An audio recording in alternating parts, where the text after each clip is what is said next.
2 patrol cars were already in my driveway when I opened the front door. Sunday morning, 8:47 a.m. My wife was in the front yard in jeans and a gardening shirt, trowel in her hand, looking at 2 uniformed officers the way she looked at everything she hadn't fully decided about yet still, and very quiet. Karen stood just behind them, clipboard under one arm, HOA lanyard around her neck, the smile of a woman who believed this was already over. "That woman doesn't belong here," Karen said, pointing directly at my wife. "I want her cited and removed from the premises immediately." On the ground, near my wife's knees, a crumpled orange HOA notice. Karen had taped it to our front door 3 days earlier. My wife had peeled it off the wood to keep it from damaging the finish. That was the crime. "This is HOA jurisdiction," Karen told the lead officer, her voice carrying the particular confidence of someone who has never once been told she was wrong. "I have full authority to request the removal and arrest of anyone interfering with lawful HOA enforcement on this property." She had just called 911 on the wrong woman. She didn't know that yet. I stepped onto the porch, still in my bathrobe. Neither officer had reached for anything. They were doing their jobs, professional and measured, responding to a dispatch call the way they'd been trained to. They didn't know yet either. Karen turned to me without slowing down. "Your household has been in non-compliance for 31 days. She glanced at her clipboard. "And this woman has now destroyed official HOA documentation posted to your property. This is a citation offense. I have already filed the paperwork," she said, posted, like it was a legal term. Like taping a notice to a private front door was the same thing as publishing a court order. My wife had peeled it off, carefully, to protect the wood. That was what Karen had told the 911 dispatcher was destruction of HOA property. The lead officer turned to my wife and asked her name. She gave her first name. Nothing else. He asked if she lived at this address. She said yes. He wrote something down and nodded. Karen shifted. She didn't like this pace. She was used to people folding faster. "I'd like this resolved now," she said, her voice climbing just slightly. She interfered with a lawful HOA process. That flower bed, a sharp gesture toward the low border of plants my wife had put in along our front walkway, is in direct violation of Section 4.2, subsection C of the HOA governing documents. This household has had 31 days to comply. They have chosen not to. That is why we are here. I watched the officer with the notebook. He didn't write that down. I remember standing very still on that porch. Not because I was afraid, because there's a specific kind of patience that comes from knowing exactly how a situation ends. It doesn't feel like calm. Exactly. It feels more like watching someone walk with total confidence toward a door you know is locked, and choosing not to mention it. Not yet. My wife hadn't moved, trowel still in her hand. She was looking at the officer nearest to her with the same expression she'd worn since I'd opened the door, steady, patient, a little tired. Not afraid. She was not afraid at all. And if Karen had been paying closer attention, that alone should have told her something. Karen kept talking. Something about escalation procedures, community standards. What happened to homeowners who decided the rules didn't apply to them? She had a practiced rhythm to it. I would later learn this was not the first driveway she had stood in with officers behind her. It was in fact the 11th time in 3 years that Karen had called law enforcement to back up an HOA enforcement action in our neighborhood. Of the 10 calls before this one, none of the responding officers had ever been introduced to the woman Karen was now trying to have removed from a yard she had tended for 14 months. One of them was about to be. "Officers," Karen said, drawing herself up, clipboard held out like it meant something, "I need you to formally document that this homeowner was presented with notice of violation, that the notice was deliberately destroyed, and that the resident is refusing to comply. That is all I am asking." The lead officer looked at my wife. My wife looked back at him with exactly the same expression she'd had since this started. He held her gaze for just a moment longer than the situation required. Then he looked down and wrote something in his notebook that I never got to see. I thought, "Karen, if you knew, if you had any idea who you were standing across from right now, you would not be here. You would not have made this call. You would not have smiled when those cars pulled in." She had no idea she'd just called 911 on the one woman whose signature authorizes every patrol officer's badge in this county. I let her keep talking. I let her stand there in my driveway with her clipboard and her lanyard and her absolute certainty. I let the moment breathe. Because what was coming would need exactly this, every word she'd said this morning, On record, on camera, permanent. The crumpled orange notice lay in the grass near the flower bed. Small, irrelevant looking. The way the first domino always looks before the others fall. I was going to frame that piece of paper. I just didn't know it yet. What Karen didn't know, what none of them knew, standing in my driveway that Sunday morning, was that the woman she'd just called the police on was the police. We moved into the neighborhood 14 months before that Sunday morning. My wife had picked the house. She liked the yard big enough for a real garden, she said, and the light in the late afternoon came through the back windows in a way she'd been chasing since we left our last place. We signed the papers in October. By November, we had boxes unpacked, a second-hand couch we liked too much to replace, and a sense that this was the kind of street where people waved when they pulled out of driveways. We were right about the waving. We were wrong about why. The first warning came 6 days after we moved in. Not from Karen. From an elderly woman named Mrs. Chen, who had lived at number 14 for 11 years, and who knocked on our door on a Tuesday evening carrying a small plate of almond cookies like she was paying a social call. She was not paying a social call. She sat in our kitchen for exactly 12 minutes. She didn't complain about anything. She didn't warn us about anything directly. She looked at my wife and then at me and said very quietly, "You both seem like nice people. Just do what she says. It's easier." Then she stood up, thanked us for the tea, and left. I asked my wife what she thought that meant. My wife said, "It means there's something on this street we don't know about yet." She was right. There usually is. Her name was Linda Carver, 61 years old, HOA president for 6 consecutive years, which is the kind of tenure that doesn't happen by accident. 2 people had tried to run against her in that time. The first, a retired contractor named Malone, had 3 citations in his mailbox within a week of announcing his candidacy. Overgrown grass, a fence post that allegedly measured 2 inches higher than the permitted maximum, a garbage bin visible from the street on a non-collection day. He withdrew before the ballot was printed. The second challenger lasted 4 days. She moved out the following spring. After that, nobody ran. The board had 3 seats. All 3 were filled by Karen's allies. The meeting minutes I later obtained showed no dissent on record for 4 consecutive years. Not one disagreement. Not one abstaining vote. 3 seats, 3 people. Every motion carried 3-0 like a metronome. If you didn't know what you were looking at, it might have seemed like a very harmonious neighborhood. It was not a harmonious neighborhood. It was a quiet one. There's a difference. Karen had called law enforcement to support an HOA enforcement action 11 times in 3 years. I want you to understand what that number represents. Not noise complaints, not actual crimes. 11 calls, across a development of 96 homes, for things like unauthorized vehicle parking, unapproved landscaping, a basketball hoop someone's kid had left in a driveway, and a dispute over whether a screen door was the correct shade of beige. 11 times, Karen had decided that the weight of the law needed to be brought to bear on a homeowner's flower pot or fence stain. 11 times, officers had come. 11 times, the homeowner had backed down. Because what else do you do when there are police at your door and a woman with a clipboard telling you that you're in violation of community standards? You pay, you comply, you get quieter.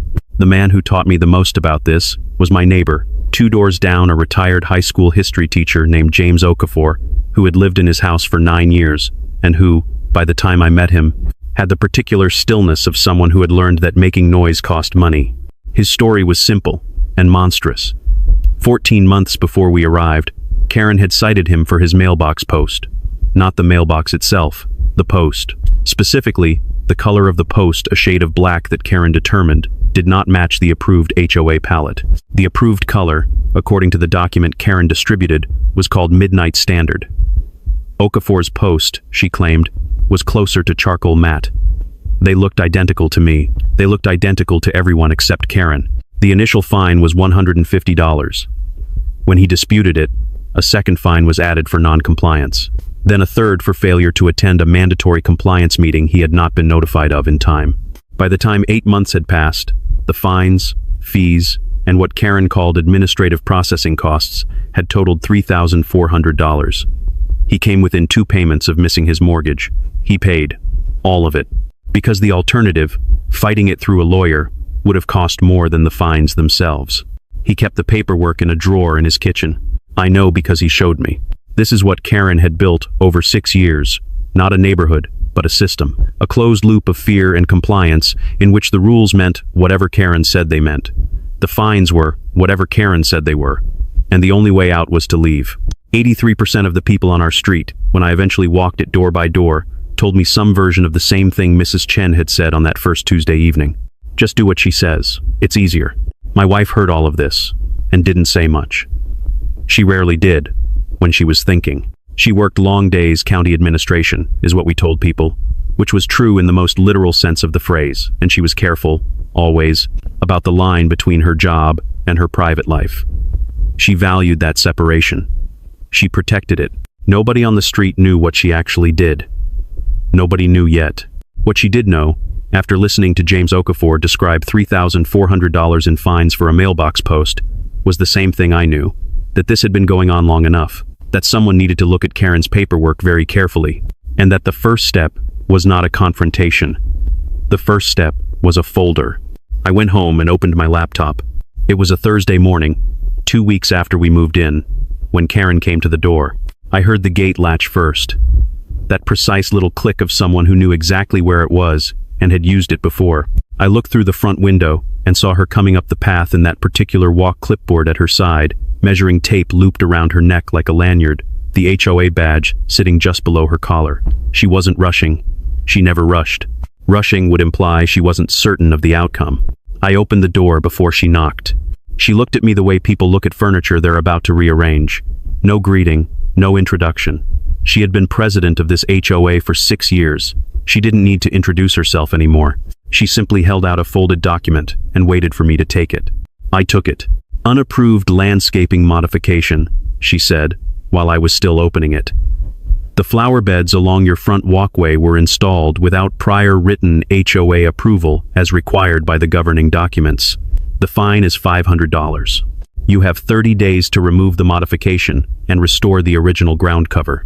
The notice was printed on HOA letterhead. It had a case number. It had Karen's signature at the bottom in blue ink, the kind of signature that had been applied to enough documents that it had become efficient, almost mechanical. I read the whole thing before I looked up. "Which section of the bylaws prohibits this?" I asked. She didn't hesitate. "Section 4.2, subsection C." She said it the way you say something you've said enough times that it has become its own kind of truth. No pause, no reference to the clipboard. Just the citation, delivered clean and flat, like a door closing. "I'll review that," I said. Something shifted in her expression. Just slightly. I would learn, over the following months, that Karen was accustomed to one of two reactions at this point in the conversation. Immediate compliance, or immediate argument. Compliance she preferred. Argument she was better at. What she was not prepared for, what apparently nobody on this street had ever given her, was the calm, flat, information-gathering response of someone who had decided nothing yet. She decided, I needed to understand the stakes more clearly. "Non-compliance triggers a daily fine of $75 beginning this Monday," she said. "After 30 days of continued non-compliance, I will file a lien against this property. After the lien, the HOA has the right to initiate foreclosure proceedings. I want to make sure you understand what that means." She paused there. For effect, I think. To let the word foreclosure sit in the air of my own doorway. I understood what it meant. I understood it the way James Okafor had understood it, and Mrs. Chen, and every other person on this street who had stood where I was standing and done the math and found that the cost of fighting was higher than the cost of paying. Karen had built her entire system on that math, on the reliable human instinct to calculate the path of least resistance and walk down it quickly, before anyone had time to ask whether there was another path at all. I said, "I appreciate the clarification." She looked at me for a moment. Then my wife appeared at my shoulder. Karen glanced at her one brief, flat look, the way you register a detail that isn't relevant to your current task, and then turned back to me. Only to me. For the rest of the conversation, she spoke as if my wife had not arrived, as if she were a piece of furniture that had entered the room. "I suggest you get your wife to undo what she's done before this gets expensive," Karen said. The flower beds were her project, I assume. It would be straightforward enough to restore the original ground cover. The fine can be waived if compliance is achieved within 10 days. I have done this for other homeowners. It's not personal. She said it's not personal the way people say it when they very much intend for it to be. Then she turned and went back down the path, through the gate, with the same efficient walk she'd arrived with. At the end of the front path, one hand on the gate latch, she turned back. "I've had lawyers on this street," she said. "Doctors, even a judge, 2 years ago, in the house on the corner.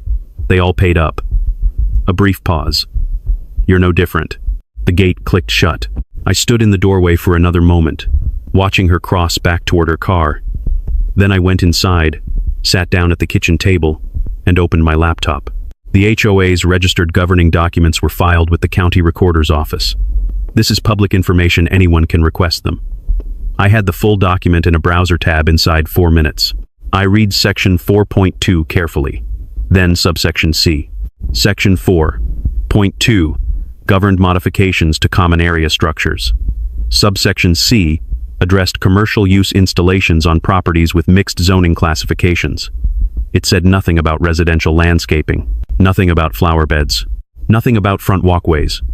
The provision Karen had cited, with the calm authority of someone who had been citing it for years, did not say what Karen said it said. I read it a second time to be certain. Then I opened a new folder on my desktop. I typed the label slowly, like I was naming something that mattered. HOA. I saved the fine notice. I saved the screenshot of the actual section 4.2 text. I started a running document with today's date, Karen's name, and her exact words, section 4.2, subsection C written out verbatim, with the time of the visit noted underneath. My wife came in from the hallway, saw the screen, and stood behind me for a moment reading. "Do it the right way," she said quietly. "Get everything in writing." She had no idea yet what I was going to find. Or maybe she did, and she was just waiting for me to find it myself. I kept reading. I spent the following week walking the street, not to organize anything, not to recruit.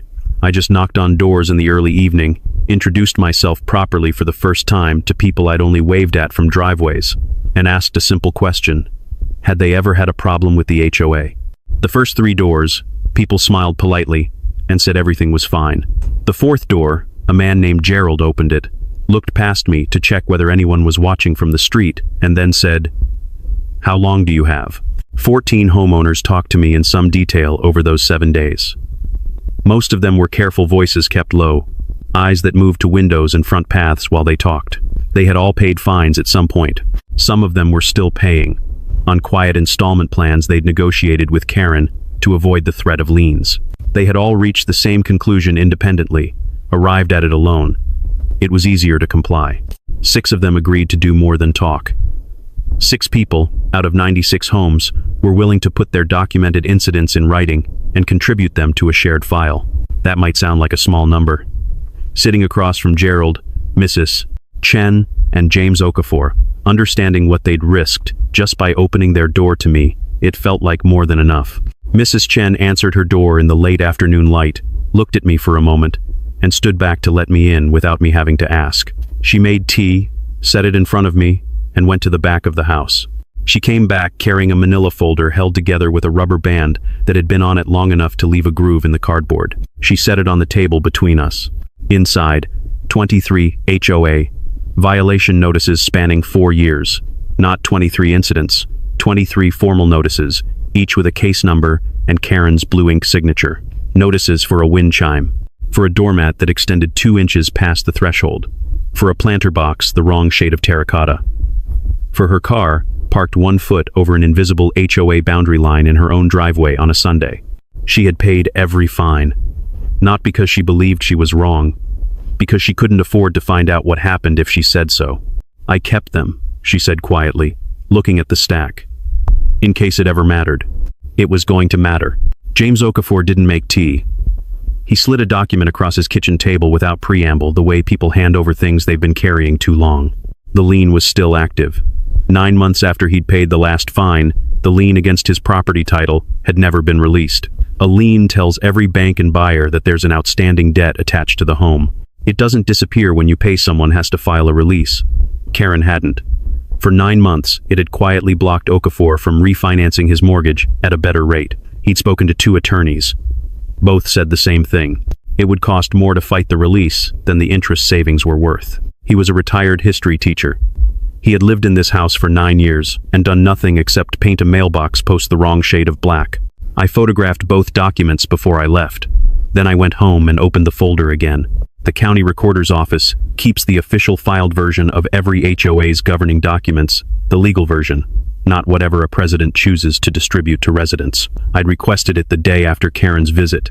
Now, I had both versions open side by side on my screen. They were not the same. Karen's distributed copy contained a bylaw amendment dated February 2022. That amendment introduced the landscaping provision she'd been citing against me, and I now realized, against others. The county-filed version had no such amendment. It had never been submitted. Under state law, an amendment that isn't properly adopted and filed simply isn't enforceable. It doesn't matter how many times you cite it. Karen had been fining people for 3 years under a rule that didn't legally exist. I sat with that for a while. Then I picked up the phone and called the attorney I'd been referred to. We talked for 40 minutes. He asked me to send everything. I did that night, from the kitchen table, while my wife read in the next room. She came through once, paused behind me, and looked at the 2 documents highlighted side by side on my screen. She didn't speak for a moment. Then she picked up her phone and walked back down the hallway. A short call, 3 minutes, maybe 4. When she came back, she looked at me and said, "Keep going. Document everything." I asked who she'd called. "Someone who should know," she said. I didn't push. I turned back to the screen and kept building the file. The certified letter arrived on a Tuesday morning. I was alone in the kitchen. My wife had left for work before 7, the way she usually did. I poured a second cup of coffee, picked up the envelope from the counter where I'd left it after signing for it at the door, and sat down at the kitchen table. I recognized the HOA letterhead before I finished opening it. Karen, acting in her capacity as HOA president, had filed a formal lien against our property. The total amount, $4,200 in accumulated fines and administrative fees. She had attached a breakdown. I read it slowly, the way you read something you want to be absolutely certain you understand before you react to it. $500 original fine. 45 days at $75 per day. $3,375. A legal processing fee of $325. I added those numbers on the back of the envelope. They came to $4,200, exactly. But they also came to $4,200, exactly no matter how I arranged them. Which meant Karen had backed into the round number and built the breakdown to fit it. The processing fee wasn't itemized. There was no invoice attached. There was no rate schedule for what legal processing cost or how it was calculated. She had charged us for something she hadn't defined, because she'd done this enough times to know that nobody checked. I sat there for a moment looking at the document. A lien against a property title is not a fine. It's a legal claim attached to the home itself. It follows the deed, not the owner. It tells every bank, every title company, every prospective buyer that there is an outstanding debt on this property that must be resolved before anything else can happen. You can't refinance. In most HOA-governed states, if the lien goes unanswered long enough, the HOA can use it as the foundation for foreclosure proceedings. This was no longer Karen sending notices with her blue ink signature. This was a document filed with the county recorder. Our home's title now had Karen's name on it. I called my attorney. He'd reviewed the files I sent him after our door-to-door week. He was not surprised by the lien. He told me it was a predictable next step given Karen's pattern. His assessment was measured and not entirely encouraging. The underlying fine was legally questionable, he said. Given the bylaw defects we'd identified, the lien was challengeable, but challenging it through standard legal channels would take 6 to 8 months and would cost more in attorney fees than the lien amount itself. The HOA's legal structure was designed to make that math work in Karen's favor. Always. He paused. Then he said, "If you have any other leverage available to you, anything at all, now would be the time to think about using it." I said I'd think about it. What I thought was, not yet. I wanted Karen fully committed. I wanted every action documented on county record, in writing, with her name on it. I wanted her so certain of her own authority that she wouldn't think to look at who she was up against until the moment it was too late to look away. The lien was filed. It was permanent. It was on record. And every action Karen took from here forward would be on record alongside it. Not yet. That same afternoon, Karen sent a mass email to all 96 homeowners in the development. The subject line read, "HOA enforcement policy and non-compliant homeowners." She didn't name us. She didn't need to. The email described the situation with enough specificity that anyone who'd heard about the Sunday morning patrol cars, and everyone had heard by then, knew exactly which household she was referring to. She outlined the fine history, the lien filing, and the next steps available to the HOA under its governing documents. She closed with a single sentence that I read 3 times before I moved on. Continued non-compliance will result in escalation to foreclosure proceedings per HOA governing documents. She had never put that in writing before. Not in an email to 96 households. Not with that finality. My phone lit up within 20 minutes of the email landing. 3 separate neighbors texting within the same window. Gerald said nothing, just forwarded it with a single question mark. Mrs. Chen wrote, "I got the email. Are you okay?" And a man 2 streets over someone I'd never met sent 4 words. "She's never done this before." He meant the foreclosure threat. In writing. Distributed to the entire community. I forwarded the email to my attorney. I added it to the folder. Then I forwarded it to 1 other person. I didn't write an explanation. I didn't need to. I just attached the email and sent it, and I put my phone face down on the table. I did not call Karen. I did not respond to her email. I did not send a letter, make a complaint, or post anything in the neighborhood group chat where several people were now responding to Karen's message with the careful, non-committal language of people who had learned not to leave fingerprints. I sat at the kitchen table and looked at the lien document for a long time. Then I put it in the folder, closed my laptop, and went to make dinner. Karen had just filed a lien on our home. She had threatened foreclosure in writing, distributed to every household on our street, on permanent digital record. But she'd also just made the second biggest mistake of her life. The first was calling the cops on my wife. The notice went out to all 96 homeowners on a Wednesday. Special enforcement meeting, that was the official title on the agenda. Thursday evening, 7 o'clock, community room at the end of Birchwood Court. Attendance strongly encouraged. The agenda item was listed as non-compliant homeowner escalation review and board vote. Karen had called these meetings before. Usually, 8 or 10 people showed up, mostly Karen's allies. The vote would happen, the motion would carry, and the non-compliant homeowner would receive a formal notice the following morning that made their options very clear. This time, 67 people came. The community room held 40. By 7 o'clock, there were people standing in the hallway, people leaning against the back wall, people pressed into the doorframe with their arms folded. Gerald was there. Mrs. Chen had taken a seat near the middle. James Okafor stood against the left wall with his hands in his pockets and his face completely still. Karen stood at the front of the room and looked out at the crowd and smiled. She thought they had come to watch her win. That was her first mistake of the evening. I arrived with my attorney, a quiet man named Pearson who carried a single leather briefcase and had the unhurried manner of someone who had sat in a great many rooms like this one and found none of them particularly intimidating. I had my manila folder. We took seats near the center of the room.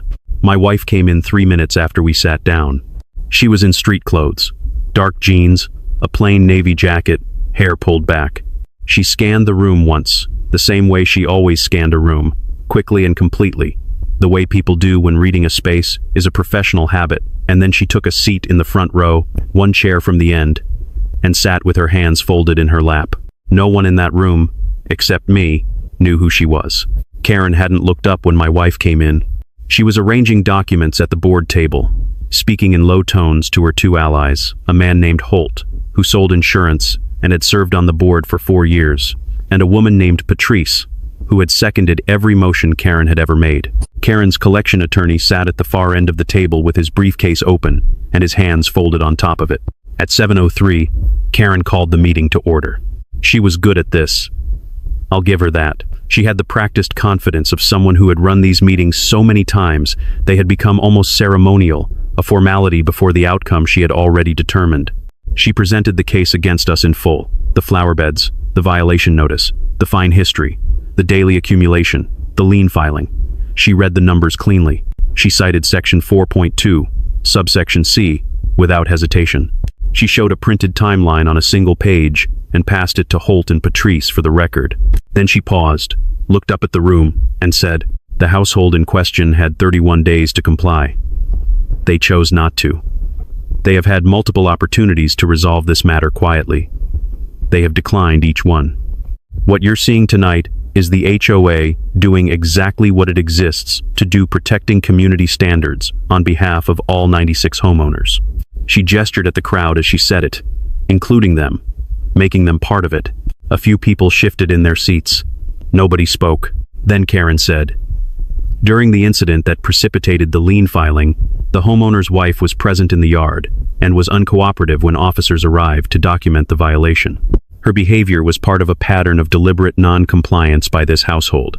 She still didn't know who she was describing. She said it the way she'd said everything else, cleanly, with authority, as a matter of record. From the front row, my wife said nothing. She sat with her hands folded and her face calm and watched Karen talk about her. Karen called for the vote. I move that the board authorize the HOA's collection attorney to initiate foreclosure proceedings against the non-compliant property at 44 Birchwood Court, pursuant to the lien filed on record with the county recorder. Holt seconded it. Patrice raised her hand. Karen raised hers. 3-0. She looked directly at me when she announced the result. Her expression was not triumphant exactly. It was something more settled than that. The look of someone confirming what they already knew. This, she said, is what happens when you ignore the HOA. Pearson stood up. He didn't raise his voice. He didn't gesture.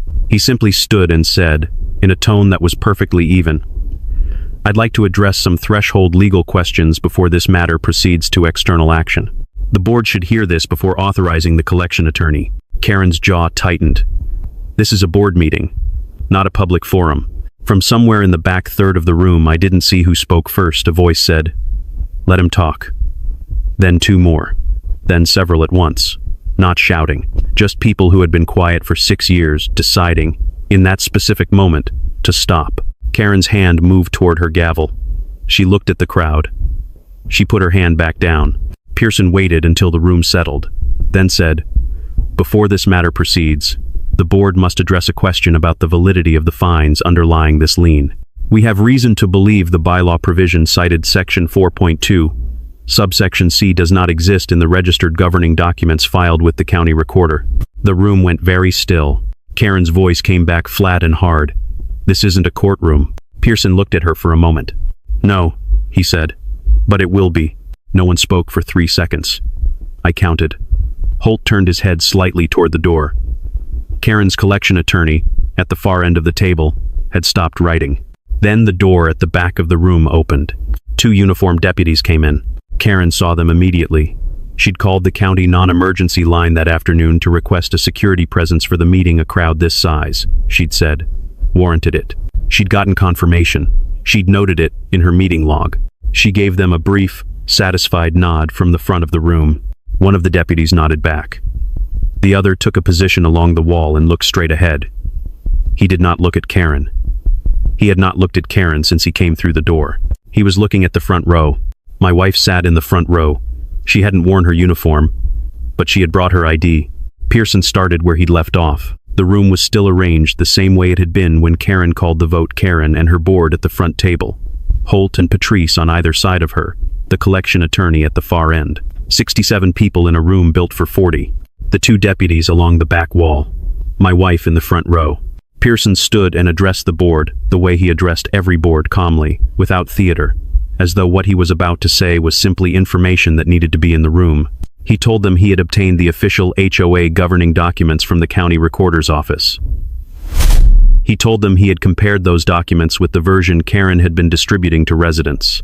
He told them that the bylaw provision, cited as the basis for every fine this household had received, Section 4.2, subsection C, as described by the HOA president, did not appear in the filed legal version of the governing documents.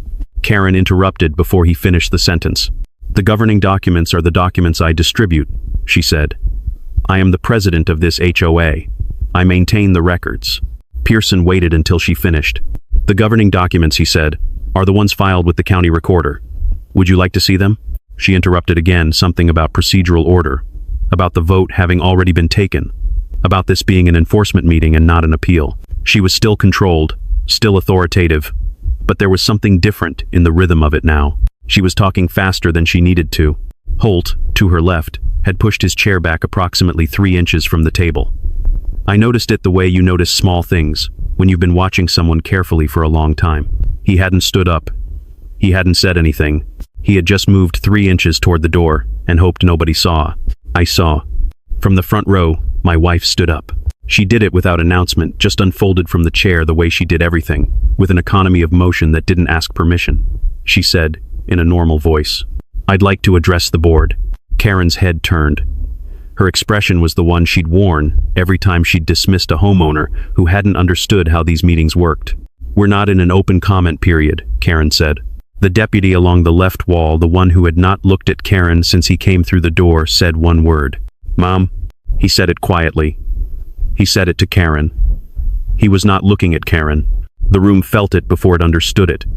That particular quality of silence that comes when 67 people simultaneously sense that something has changed but can't yet name what. I watched a woman in the third row turn to the man beside her and then turn back without saying anything.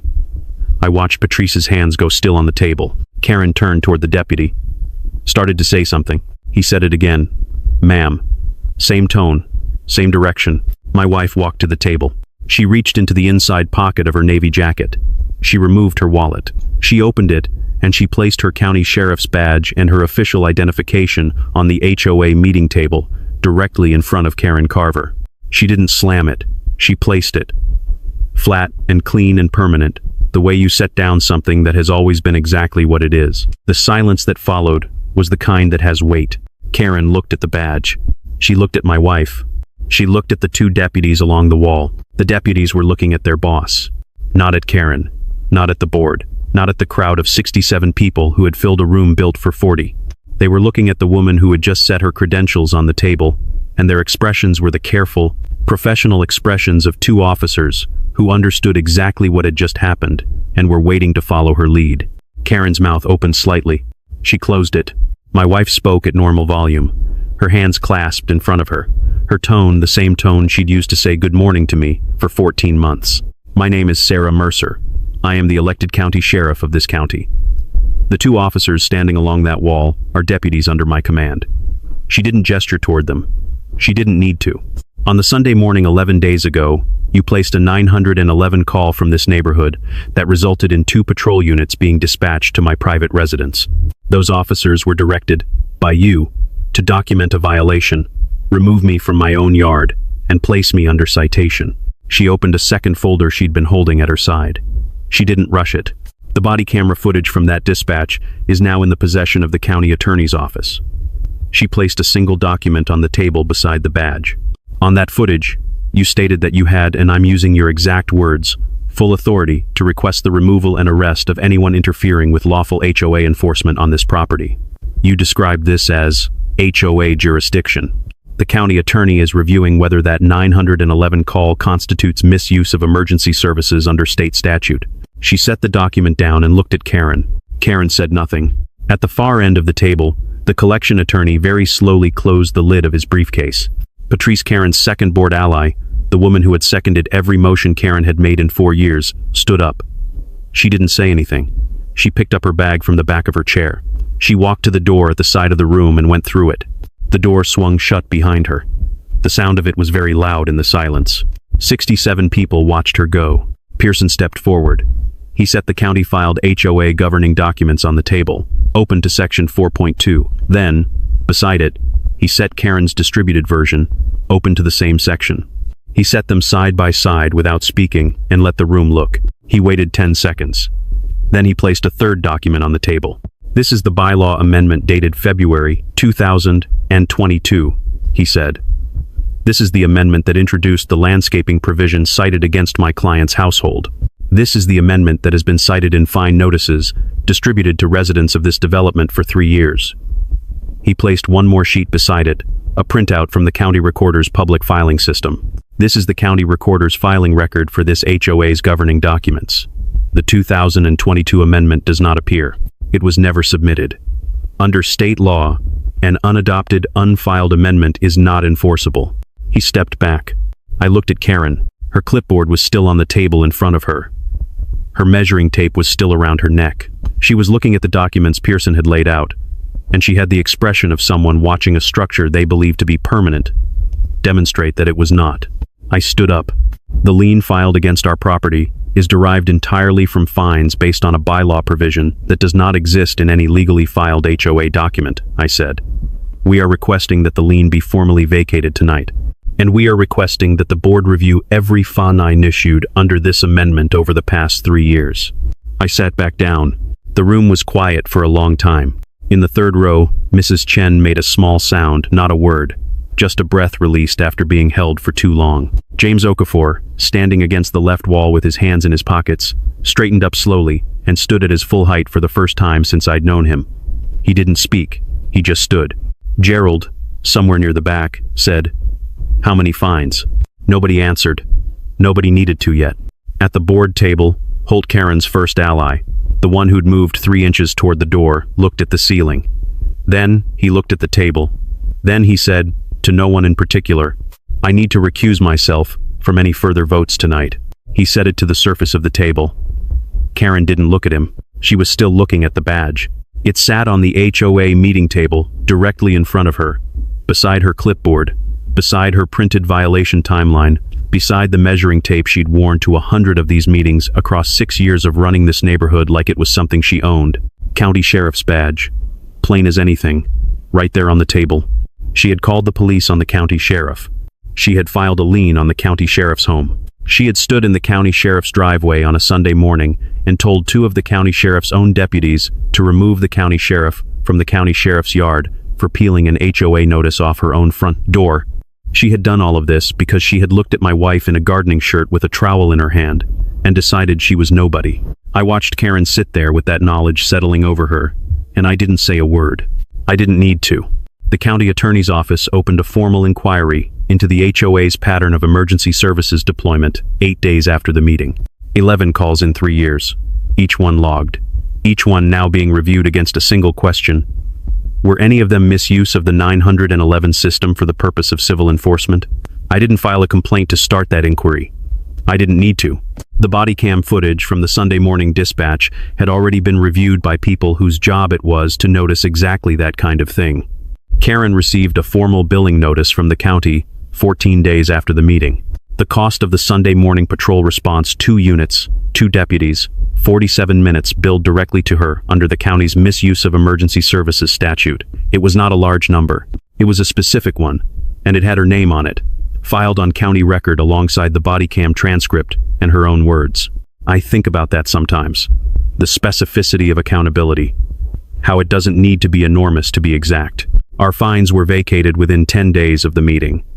All of them, the original 500, the daily accumulations, the unitemized processing fee Karen had built into the lien total. The lien itself was removed from our property title on a Thursday afternoon.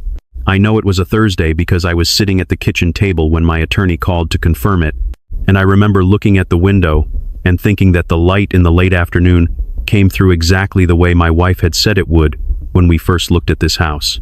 The HOA was required to cover our attorney fees, $3,200, paid within 30 days of a formal demand letter. The 2022 bylaw amendment, Karen's amendment, the one she had distributed as law for 3 years without ever filing it with the county, was declared invalid by the county court 4 weeks later, retroactively. Every fine issued under that amendment, to every homeowner in this development, was subject to review for potential refund. That was the sentence that got very quiet in a room of people who had been paying Karen's invented rules for 3 years. James Okafor came over on a Saturday morning. He sat at my kitchen table, the same table where I had opened Karen's certified letter 6 weeks earlier, and I watched him read the formal notice confirming that his lien had been vacated and that the interim HOA board had initiated a refund review for prior fines. He read it twice. Then he opened the kitchen drawer he'd brought with him, and he took out the original lien document, the one he'd kept for 9 months, the one he'd shown me the first week. I knocked on his door, and he fed it into my paper shredder 1 page at a time. He didn't say anything while he did it. Neither did I. Some moments don't need narration. The interim board had been formed within a week of the meeting. Karen did not file to run in the emergency election.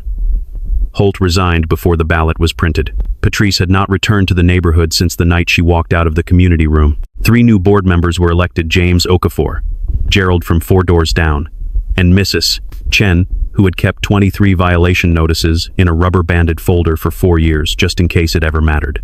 It mattered. I heard afterward that Mrs. Chen's first board meeting ran 40 minutes. The entire agenda was a review of fines issued under the invalidated 2022 amendment and a framework for processing refund requests. She called the meeting to order herself, sitting in the chair at the head of the table where Karen had sat for 6 years, and the first thing she did was ask for a motion to set the agenda. Someone seconded it. The vote was unanimous. 3-0. The right kind. I think about my wife through all of it. I think about how she handled every part of what happened from the Sunday morning in the yard with the trowel in her hand, to the front row of that meeting, to the moment she set her badge on the table and said her name in the same voice she used to say good morning to me. She never raised it. Not once. She never made it personal, never made it theatrical, never used her position as anything other than exactly what it was information Karen needed to have, delivered at the moment it would do the most good for the most people. I thought of something Karen had said at our front door in those early weeks. Standing at the gate on her way out, one hand on the latch. I've had lawyers on this street, doctors, even a judge, 2 years ago, in the house on the corner. They all paid up. I let that sit where it was. It didn't need anything added to it. The following Saturday was clear and cool. My wife was in the front yard in jeans and a gardening shirt, the same one she'd been wearing the morning the patrol cars came. I handed her the trowel. She was putting in a second row of plants along the border of the walkway, extending the flower bed that had started all of this, adding to it, making it larger. No patrol cars in the driveway, no clipboard at the gate, no orange notice taped to the front door. A kid from the end of the street rode past on a bicycle and waved at us, and kept going, and the street was quiet in a way it hadn't been in years. Not the quiet of 67 people staying careful, just quiet. I stood there in my own yard on my own property and felt the specific, ordinary satisfaction of a Saturday morning that belongs entirely to you. Inside, on the wall of my home office, there is a small frame. Dollar store, nothing special. Inside it, a crumpled orange HOA violation notice, the one Karen had taped to our front door 3 days before the Sunday she called the police. The one my wife had peeled off carefully to protect the wood. The one that was lying in the grass near the flower beds when the patrol cars arrived. Beside it, a photograph someone in the crowd took that night in the community room. You can see the HOA meeting table, Karen's clipboard, her printed violation timeline, and in the center of the frame, plain as anything, sitting on top of all of it, a county sheriff's badge. Some people frame their first dollar. I framed the paper that started a war they never should have fought.